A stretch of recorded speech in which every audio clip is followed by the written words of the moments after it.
Carly Means was a consultant for Coke and Big Pharma, briefly explains how dangerous using Ozempic for losing weight with Tucker Carlson.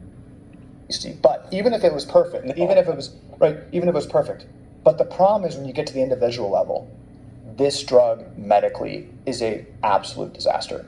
Medically, it's a disaster. So all you need to know is that Novo Nordisk, the company that makes this drug, recently passed LVMH to become the most valuable company in Europe. So this company, most valuable company in Europe, they don't allow this drug for obesity in Europe. Almost all of Novo Nordisk's revenue is coming from taking advantage of Americans. This is not the first line of defense for obesity in any European country. It's not approved by the government regulators. They are saying on their stock calls that all of their growth is coming from the US. They're taking advantage of a broken US system in the United States. And when you dive into it, even people in the United States who are getting government funding, insurance funding for this drug don't have to pay for it. 30% of them go off the drug within 3 months.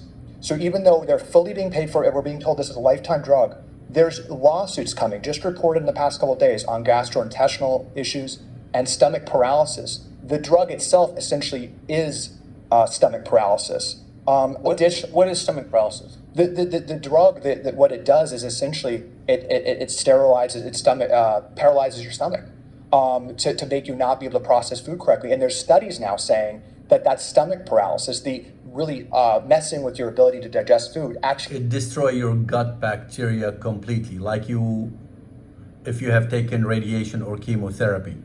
And once your gut bacteria is destroyed and your probiome is no longer be able to digest food, then you get yourself in a huge trouble.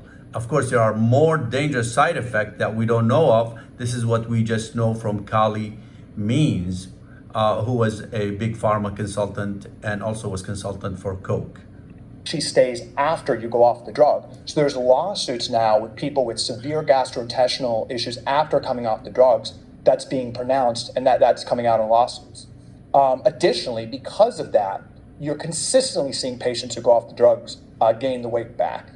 So that's almost, I think, universally accepted even by Novo Nordisk. I hope you've heard that. Drug, you gain the weight back. But again, we're seeing most people that take the drug within the first year come off it because the gastrointestinal issues, the stomach issues are so pronounced. Additionally, the EU, again, where this company is based, just launched a probe into suicidal ideation caused by Ozempic. You can't even make this up.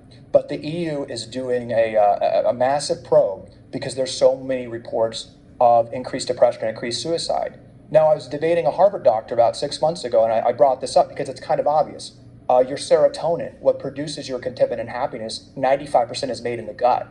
And again, Ozempic essentially is gut dysfunction. So when you mess with the serotonin and mess with the gut, a lot of unexpected things happening.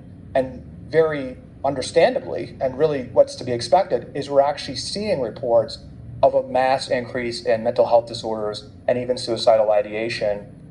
All health starts in the gut, said Socrates.